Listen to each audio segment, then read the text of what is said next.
It has been a hell of a week. First, we had Theo from The Cosby Show, or Malcolm Jamal Warner, pass away at 54 years old, I believe he was. Then a couple days later, we have Ozzy Osbourne pass away. And then a day later, Hulk Hogan.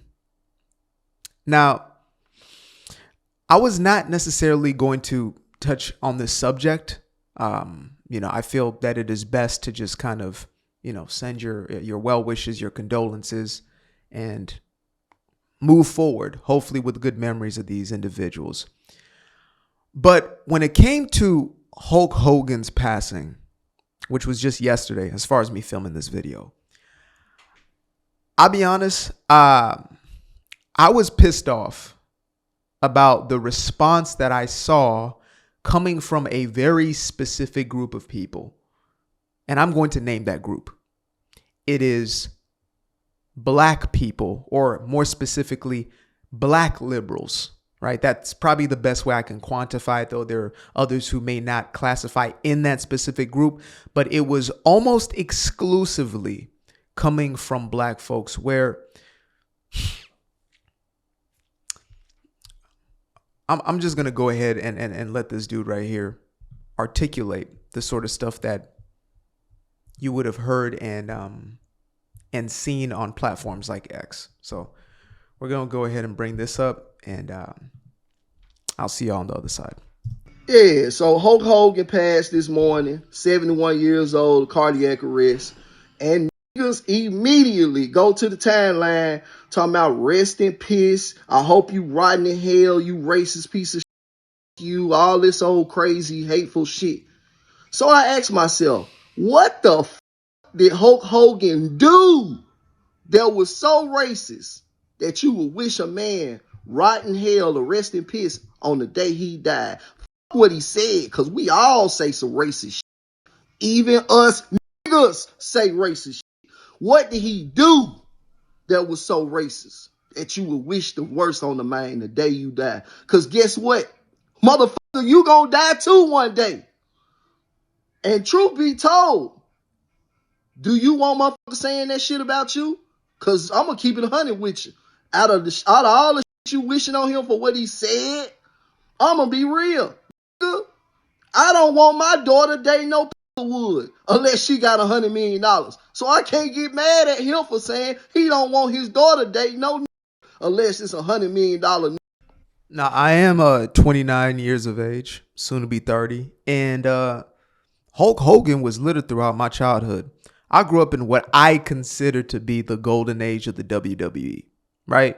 I'm talking about my dude Rey Mysterio. I'm talking about Undertaker. I'm talking about Kane. I'm talking about Triple H. Like, I grew up in it. Stone Cold, I grew up in it. And Hulk Hogan was everybody's father. That's who he was. Vince was grandpa. Hulk was dad. Simple as that. So, yeah, there were people talking about, dancing on his grave, sing on his grave. And the first message I actually saw was, in quotes, "It's hot down here, brother." Now, again, if you don't know Hulk, then that would make no sense. But basically, he called everybody brother, ironically enough. And so this man is saying, he is in hell. And the responses that I saw for that were people celebrating, laughing. I mean, okay, we can actually pull this up in real time. It might be a little funky as far as spatial wise, because I didn't necessarily set up for this specifically. I really wanted to get more into the sentiment of this so-called selective outrage about racism. But let me go ahead and bring some of these up. Okay. Boom. So yeah, there's a message. "It's hot down here, brother." 1.9 million views, 36,000 likes. And I like this first message. It said, "Thank God you aren't God." So some people chimed in obviously after the fact, but look, you're nuts. That's become, a staple of these wokety woke lefties. Laughs an evil N-word. So now you have, again, people chiming in from the other side. Tell Ozzy I said what's up. So, you got stuff like that part. And again, you obviously know who the demographics are when it comes to that sort of messaging.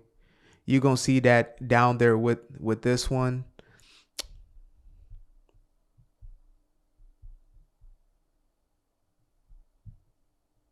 Yep. Cracking up. So, again, please, LMFAO, who is this? Yep, of course. Look at that. Yep. Same old. So, what was interesting to me after I, did a little bit of my petty dance on X and gave my own TED talk on this situation, I realized that these are some of the most hypocritical human beings, period. Because here they are calling one another all types of N-words. And, oftentimes it's said that it's a term of endearment. We're using it to celebrate one another. We are taking the word back from Massel and we're using it for our greatest good. Here's the thing. When a black man takes another black man's life, he oftentimes does not say the N-word as a term of endearment. So you catch what I'm throwing?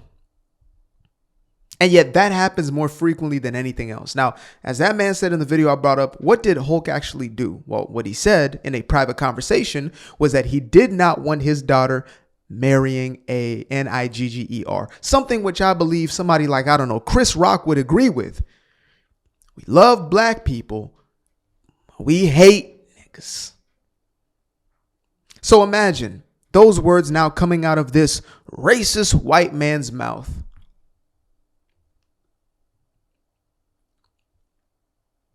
Really? Because how many of y'all out there, civilized, sane black folk, I'm going to discriminate for a little bit right now, black folk only, want your daughters marrying an Nigger, hard R? How many of y'all? Raise your hand right now if that's who you want your daughter marrying. Like, I actually understand that statement of $100 million, because at the very best, it probably means that there's somebody who is productive, who is out there doing something in the world and, is aspiring towards higher things. The very worst, he might be a dope dealer or whatever it may be. Now, because he's black, right? Just because, that's a substantial amount of money. But let's say that, okay, he was using this derogatory term that is used every single day by black folks indiscriminately in both so-called positive ways and in mostly negative ways. That over there, that did this to me. I'm gonna unalive that nigga, right? And yet here's an excuse to play the victim once again. This is the conversation I actually want to have. I know we're already deep into this, but I was going somewhere with this. We're just getting the wheels churning. When you have taught a group of people that they are the forever victims for no other reason than they are, right? Obviously, you give them context of history that they never experienced firsthand, but you give them that, right? You say that you are the forever victim no matter what, which means you can act in a terrible manner. This means that you can act in that kind of way and have no repercussions. And that's exactly what's happened for most black folks. And now it's, in a larger group, or to a larger extent, it's for the alphabet folks. It's for the transformers, whatever. You can't talk about them. You can't bring them up. But they can literally wish you hell on the day that you die publicly, and nothing will happen. And I'm not one who is into this, parasocial sort of relationship thing. I believe it is best that we don't form these bonds and, create these idols of people. But you could at least just shut the up. Like, you could say nothing at all. That's always a choice. I know a lot of these people, it's terribly difficult for them to do so. Like, you don't actually have to have any sort of opinion about the man's passing. You can remain quiet. You can hold the sentiments in your heart that you hate him. He's so racist. He's so mean. because he's using a word that you use every day, but and holds beliefs that you hold towards, whether it's those people or other people, groups of people, right? You can literally just shut the up. It's an option. You don't have to say anything at all. But instead, this is about self-service. You know, I saw somebody who said, basically in quotes, it's like, oh, Hulk Hogan is dead. How do I make this about me? And it's like black fight. And this was a black man who said this. A community of people who has to make everything about them. Everything is a grievance. Everything is, oh, that man didn't know you. And that's the saddest part. Likely few people will ever know you because you've likely have not done anything of significance. This is a man who built an empire, whether you hate it or love it, whether you're a fan or not. There were times that I loved the man and there were times that I didn't, but that was from a spectator standpoint, from entertainment. We know who that is because he built something with his life. We don't know who the hell you are. And you're likely going to pass away with nobody knowing that. Again, the ones I'm talking to like this for a specific reason. Fake outrage. If you cared so much actually about the character of this man, then you would not celebrate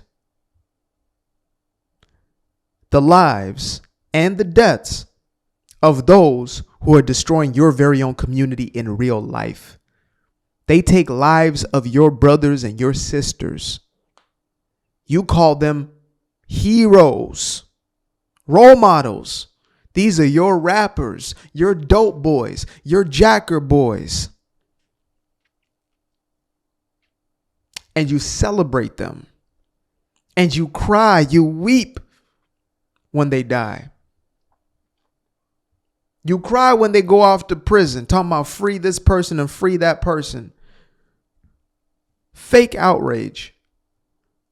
And you're allowed to get away with it because you have been given a temporary victim card because folks are getting tired. You know, there's a reason why all that black fatigue stuff was coming up. And then we turned into ghetto fatigue. And now, you know, there's a hybrid of sort. Everybody is tired. Y'all might not be tired. Y'all still doing laps and, you know, playing the victim. I would get tired of just being broke, dusty, and disgusting. I would just be tired of not going anywhere in my life because I'm just playing the victim and essentially not getting any sort of results. I would just be tired from that. But everybody else is tired. And they're starting to call it out, including people who look just like you. If you're the type of person who can piss on somebody's grave digitally, it may be, have that sentiment towards them because they're using a word you likely use on a daily basis to refer to the very same people, you're the problem. That man is dead and gone. He's lived his life. He's hopefully made peace with his creator. You're still here, living in your hatred, living in your misery. Who's really the loser in that situation? That man lived a full life. Hate him or love him, he lived a full life. What the hell are you doing with yours? Pretending to be mad about something that you do every single day. Okay. That's my message on that one. R.I.P. to Hulk. R.I.P. to Ozzy. R.I.P. to Theo. I'm going to call him Theo Farrah because that's who he was to me. So, pray for those families, for their peace, for healing, clarity. And if anybody else who I did not like, am not a fan of, disapprove of, or to pass, unless, you know, I do have my selective aspects when it comes to, you know, the predators and individuals like that. But if Kamala, Joe Biden, any of these, Obama were to pass, I would send an RIP. I hope they rest. I do. Like, I don't wish their lives to be taken from. That's the difference, I guess, on this side. I don't actually wish that they have their lives taken. I saw under some of those comments, people talking about, well, why can't it be Trump? All of these, but, is Trump not in the mix? Really? You're that disgusting of a human being? And I use the term human being lightly. Really? That's how hardened and darkened your heart is? Really? I don't even wish that on my quote unquote worst. I don't. I wish they leave me the hell alone. I wish they do right by the people that they're supposed to be doing right by, but I'm not going to wish that on them. So, yeah, there's that. Appreciate you guys for tuning in. Now, if you'd like to stay around, make sure to click that little subscribe button down there, or you can show some love by going to the description below and clicking on the button titled Buy Me a Coffee. Leave a little something there, or click on the Cash App. Leave a little something here. Till the next time, peace. Aquarius. Where? I've been up for hours, I've been up for days, staring at the ceiling, I've been counting strays, I've been in my feelings, I've been out of mind, I've been getting visions of the other kind, I've been up for weeks, I'm in the count of blessings over count of sheep. I can never be the type to limit when it comes to me. I used to be the pleaser for the people, I ain't